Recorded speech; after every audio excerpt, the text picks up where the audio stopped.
happening now.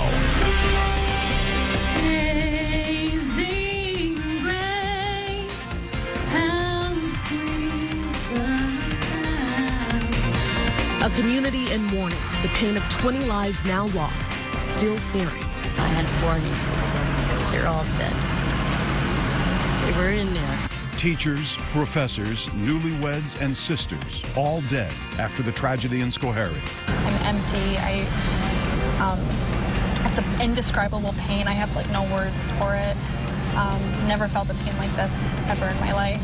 And as we're learning more about the victims, shocking new information about the limo company and driver now under scrutiny. The owner of the company had no business putting a failed vehicle on the road. The owner of Prestige has a lot of questions to answer. Full coverage straight ahead this morning. From WSYR TV Syracuse, the local station, you're watching the Morning News. A very good morning to you. I'm Jennifer Sanders. It is 6:01. And I'm Dan Cummings. We appreciate you being with us. We'll have full coverage this morning on the latest from Schoharie. But first, we turn to Kate Thornton to see how our shortened school week will begin. Tuesday morning weather, Kate. Yeah, a lot of kids had a 3-day weekend, so lucky them. And today it's back to the grind with the school, going back to work too for maybe some of you. I'll time that out for you in our timecast coming up in just a few minutes. Well, we continue to follow the tragic news out of Schoharie. Some new information now about that limo crash Saturday, killing 20 people, and some questions over the company and the driver. Families and friends of those 20 people trying to come to terms with the fact their loved ones are suddenly no longer here. Hundreds gathered in Amsterdam last night to remember those who died. Amazing grace, how sweet the sound. 20 candles lit in memory of those killed, the driver of the limo, the 17 passengers, and 2 pedestrians. Those on the limo were there to celebrate a 30th birthday. One of the victims was a teacher in the Amsterdam school district. I am the superintendent of a district serving a community that was permanently changed Saturday afternoon.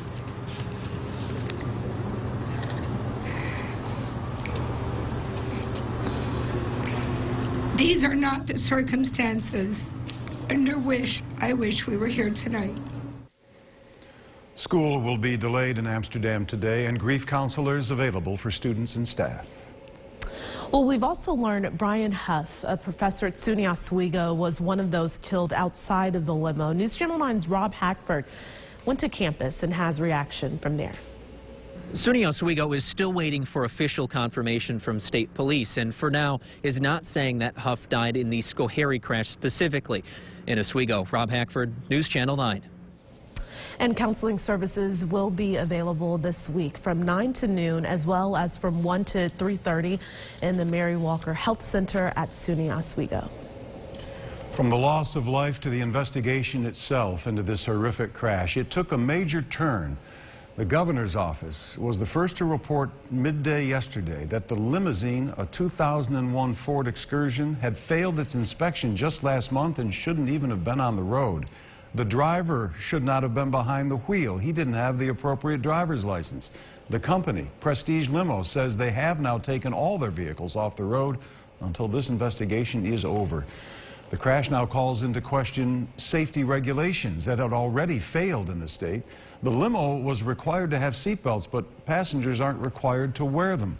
3 years ago, a special grand jury found that vehicles like this one that had been converted into stretch limos lack basic safety features like side impact airbags and emergency exits. Governor Cuomo says he doesn't believe, though, that new regulations are the answer. Sometimes the issue is the law worked fine and the regulation worked fine. They were just broken. Well, coming up here at 6:30, more on the investigation into Prestige Limo as the company's lawyer is now speaking out on the tragedy in Schoharie. And of course, we have full coverage on the tragedy online at localsyr.com and more on Good Morning America. Time right now, 6:06. Justice Brett Kavanaugh will take his place on the Supreme Court bench today, but not without continued controversy surrounding his nomination. And a ceremonial swearing in last night turned political as President Donald Trump lashed out at Democrats who opposed him. Trump apologizing to his nominee, saying Kavanaugh was a victim of a campaign of lies and deception. But with all 8 other justices looking on, Kavanaugh called for unity. Momentous occasion. I take this office with gratitude and no bitterness. On the Supreme Court, I will seek to be a force for stability and unity. My goal is to be a great justice for all Americans and for all of America. Kavanaugh calling the Supreme Court a team of 9, adding he will always be a team player. Well, right here you got your team of 3. We call it the morning news. Kate and Jen and Dan. Today was shortened school week begins for kids, and it's going to feel like summer. It still feels like summer, you know.